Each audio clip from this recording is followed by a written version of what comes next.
Hi, everybody. It's Darcy Justin. I'm so glad that you're with me here today. If you are a subscriber, welcome back.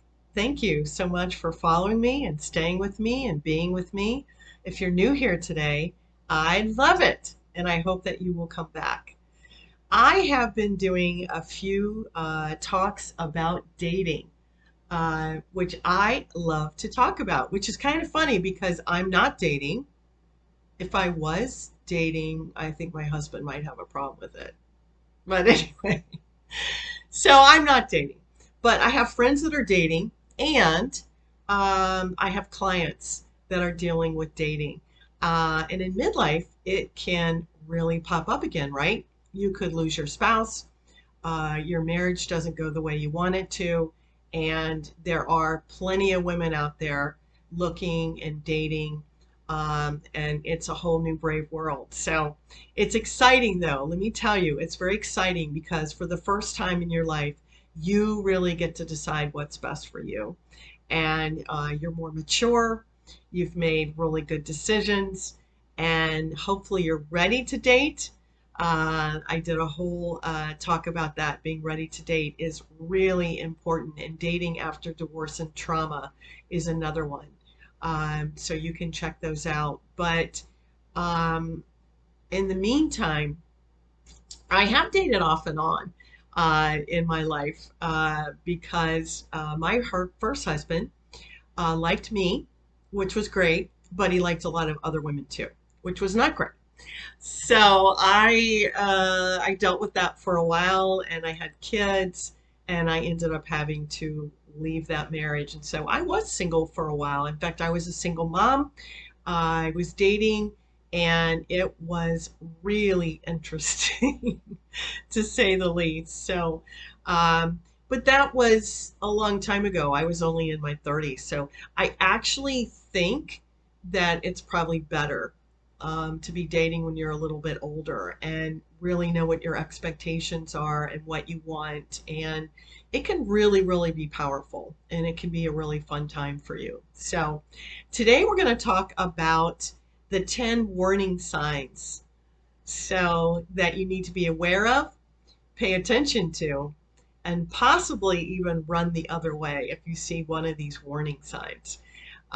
Dating is great, dating is fun, and definitely there are times when you just want to relax and stay curious and get to know someone and figure out a few things about them.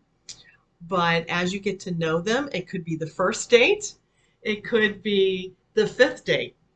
But if you see any of these warning signs, I will say you probably need to hit the warning buzzer, and I'm hoping that you will guard yourself and your heart and possibly not move on with this particular person.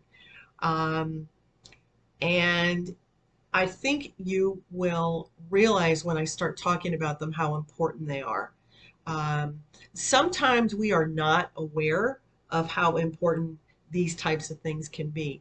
Sometimes we are really, really lonely and we are willing to compromise to be lonely. Sometimes our past creeps in and we feel like we need to get our love from a man or a woman. And again, we're willing to compromise a lot of things that are important to us to feel that love or to get that love, even though it may not be real, even though it may not be good for us. We're willing to do that. So if you are coming out of a relationship or trauma or anything like that, I suggest that you watch the other topic because that is really something you need to be aware of. If you are going into dating wounded, you are going to attract the wrong people. So if you are wounded and hurt, and you are going out there and you start dating, you're going to get hurt again.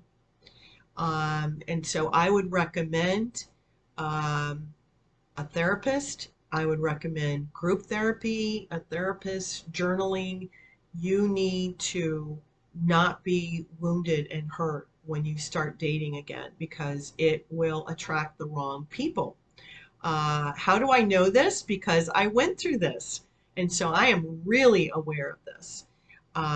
It is the same actors, a different stage. I don't know if you've ever heard that before, but make sure that you're ready to date, and make sure that you're not jumping from the frying pan to the skillet. And so many of us leave a really bad relationship, and the next thing you know, we're in another really bad relationship. And it's really because we're not willing to take the time and figure out who we are, what we want, what happened, and why we don't want it to happen again. So, one of the really important ways that we can start checking ourselves is, I hope by now you have some boundaries. I talk a lot about boundaries with Love Your Midlife and the podcast and the videos, because boundaries really are so incredibly important. It will help you keep your self confidence, your self worth, um, your self esteem, if you have boundaries and you stay within those boundaries. If you need more information about that, please go read. I'm sorry I don't have a particular book for you, but getting help with boundaries is really, really important, so people don't come in and start walking all over your world, wiping their feet on your mat. You don't want that. It doesn't feel good. And then before you know it, you're trying to fix it. You've gotten caught up in it. You're attracted to this guy. Maybe the sex is fantastic, and they're wiping their feet all over your mat. So it doesn't feel good. So it doesn't matter how attractive they are. It doesn't matter how great the sex is. They need to respect your boundaries. So have boundaries. I would really recommend that you write them down. I had to do that because I grew up codependent with no boundaries. So I really recommend that you do that. Um, that is a huge indicator that this person is not going to respect you. Let me give you an example. I don't want to go out on Tuesdays. I like to go to the gym. So they call you on the third date and they say, hey, I made dinner reservations for us on Tuesday. That should be a huge red light for you, a huge red flag that they did not respect the fact that you like to go to the gym after work on Thursdays. Is that a big deal? Not in that context, but in the context of everything else about boundaries and being respectful. Yeah, that's a big deal. That's not good. That is, I know you go to the gym on Tuesdays. What's another good day for you to go to dinner? That's a respectful person. So look out for that, because a lot of that creeps in very, very slowly and very quietly.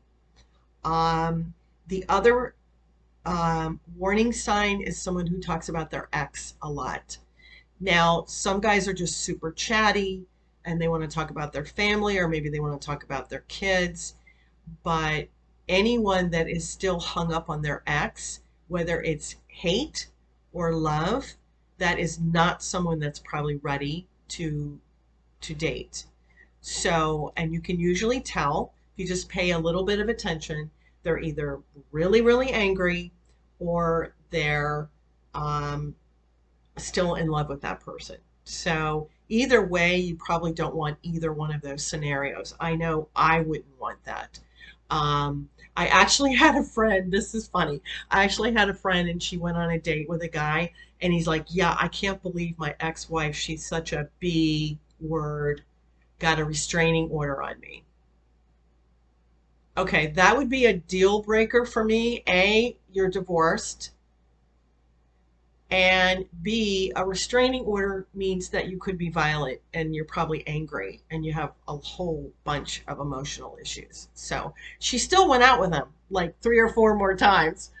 And then she's like, wow, he's got a lot of anger issues. I'm like, you think?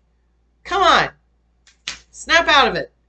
All right, so we as women, we have to help our friends because we all fall into this fog of, oh my God, isn't he wonderful? Isn't he great?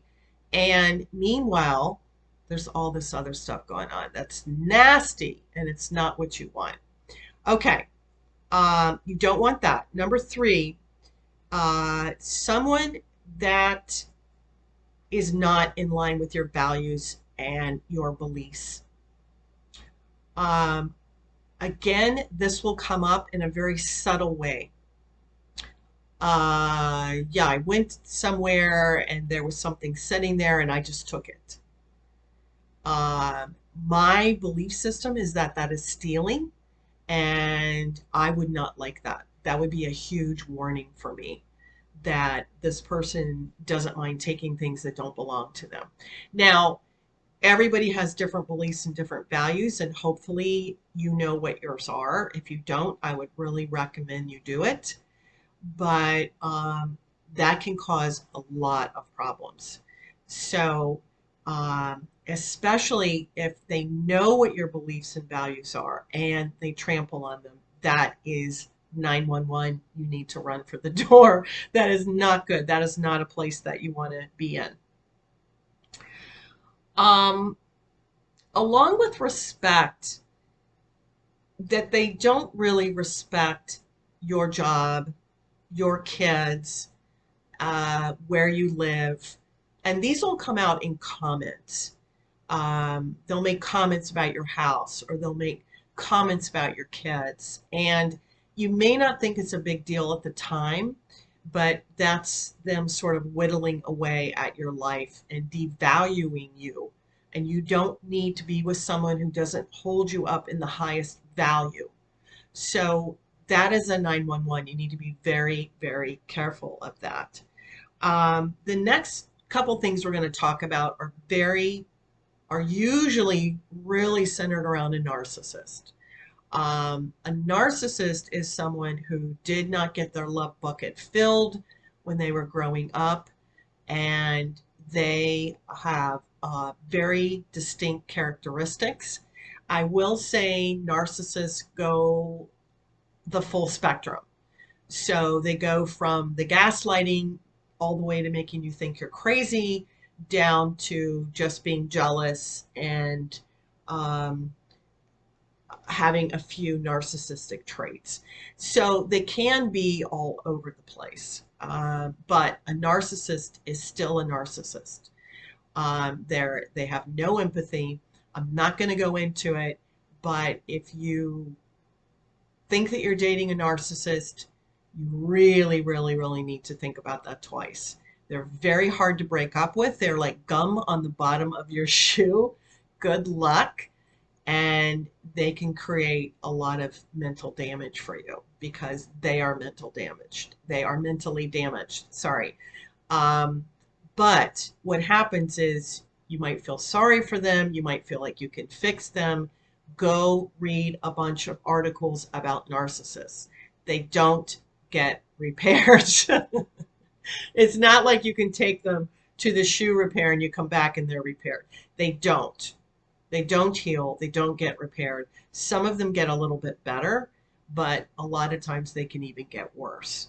So they always, always want to be more important than you. They want to be more of the center of attention than you. They want to be smarter than you.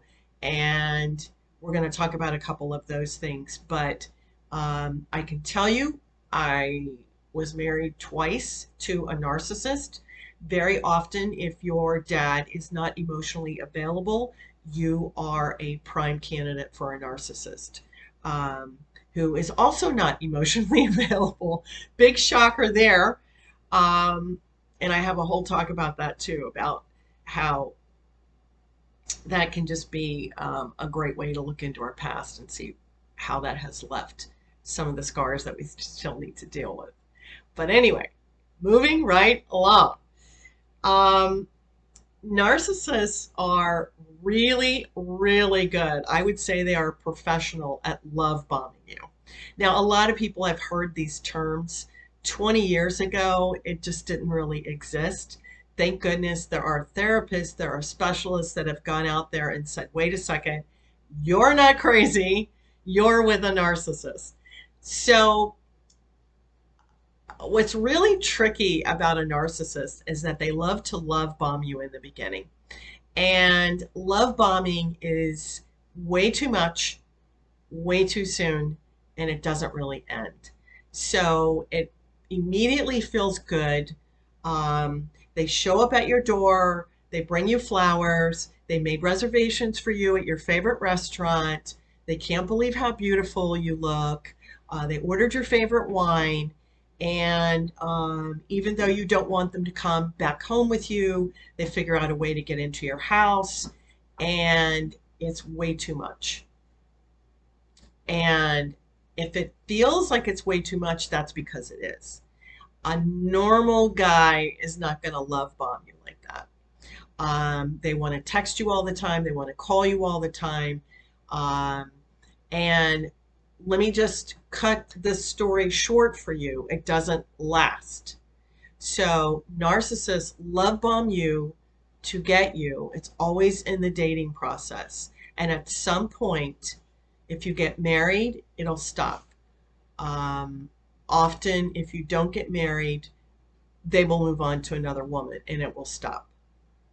They are sponges for constant attention, and not really one woman on the planet can give a narcissist everything they need. It's almost impossible. Um, they want an enormous amount of attention. Sometimes they want an enormous amount of sex, and they want it all the time. And as soon as you start correcting them or letting them know they're displeasing you, they will move on very quickly, whether you're married or not. And a lot of times they'll stay with you, but they have at least one or two honeys on the side. That's just kind of the way they operate. Be very aware of love bombing. If you're not, I suggest you go read more about it. But it feels really good in the beginning, although you may feel like, ooh, this is a little bit too much. It still is pretty, it still feels pretty good. But be aware that it's way too much and that it will be yanked from you. In a nanosecond, it will be yanked from you. And then you will be left feeling really, really bad. It's not sincere, it's not real, and it's not going to last. Um, okay, so along those lines, the other really big issue is controlling behavior. So a guy doesn't really have to be a narcissist to be a control freak, but if you go out on your date and he's ordering for you, that is not a good sign. You know, hey, Darcy, what would you like to eat? That's what I want to hear. Not, hey, guess this is what I ordered, and I ordered this wine, and then they want to order dessert, and then they want to um, set up the next date, maybe not even ask you where you want to go, what you want to do. Before you know it, they're making comments about what you're wearing.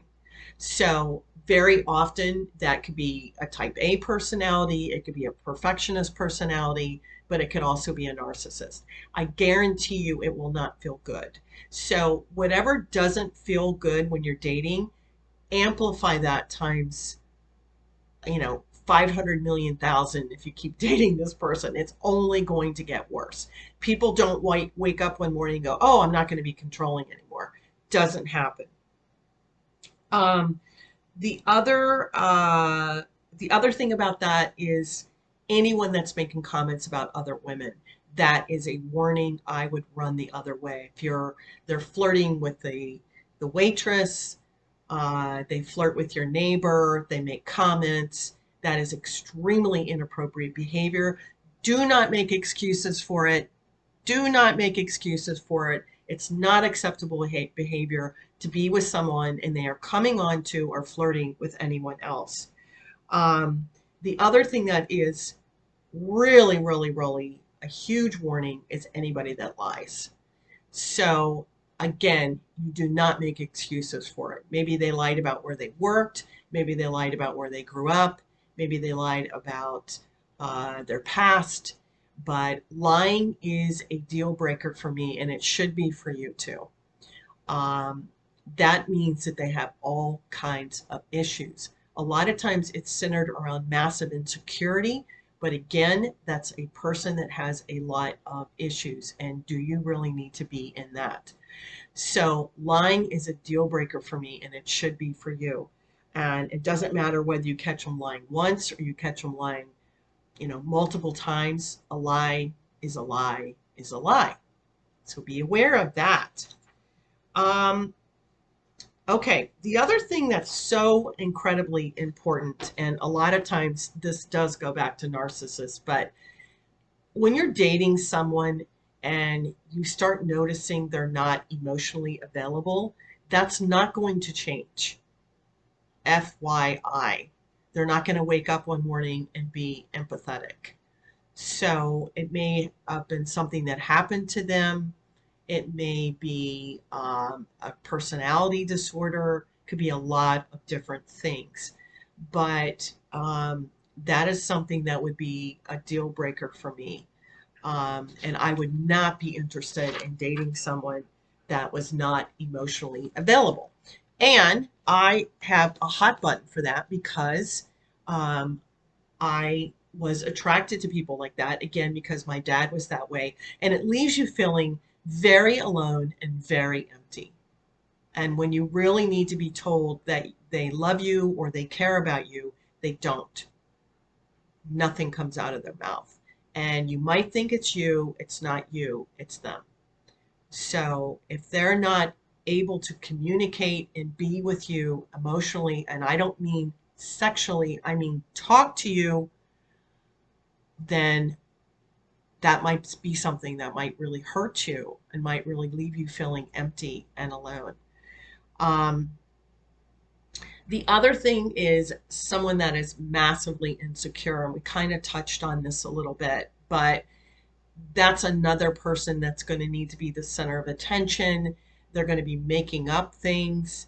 They're going to be always worried about the way they look. They can't take any criticism. They don't like to be corrected. They don't want you to get more attention than them. So when you see signs of somebody being really insecure, that's probably not going to change.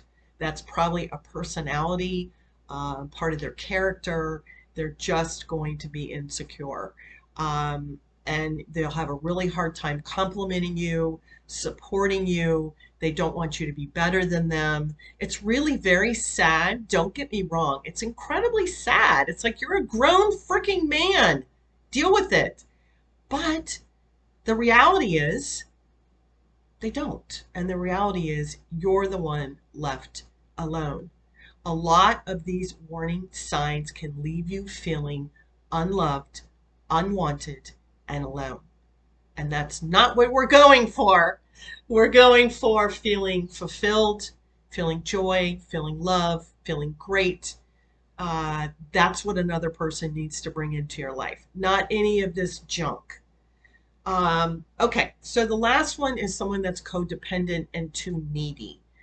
And again, there are plenty of men out there that are codependent and too needy and don't have boundaries. And you'll realize that when they feel like they always need to be with you, they always want to know when you are, where you are. They're a little bit different than a control freak because they just come off as being more pathetic, to be honest. Anybody that's just super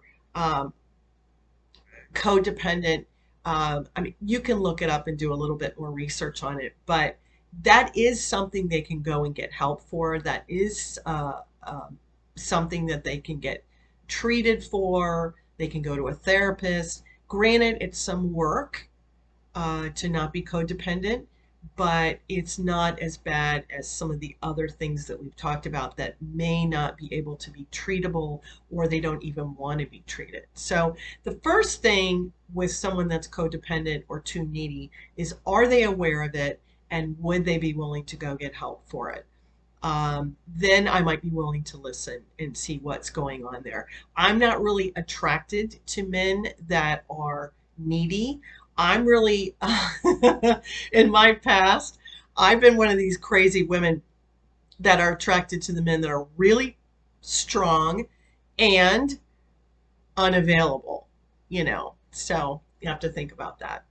And my last a tip is, if you are the woman that always likes to go for the bad guys, um, think about that twice. And if that has been your past, that you end up with someone that drinks too much or does drugs or can't hang on to a job or can't be faithful, these are the guys that I call the bad guys.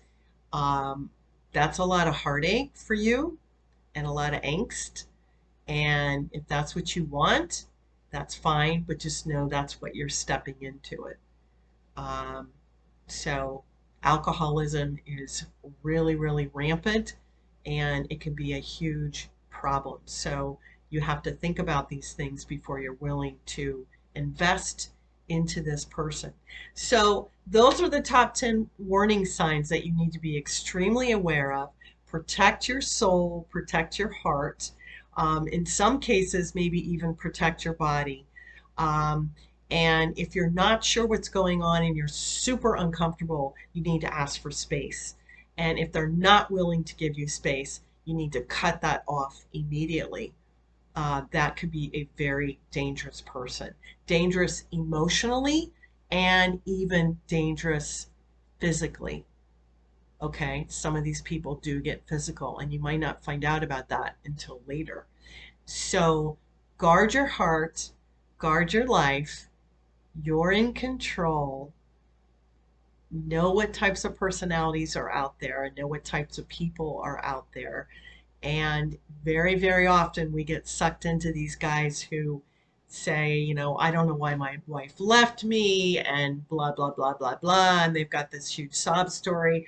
And then 6 months later, we're like, I know why your wife left you.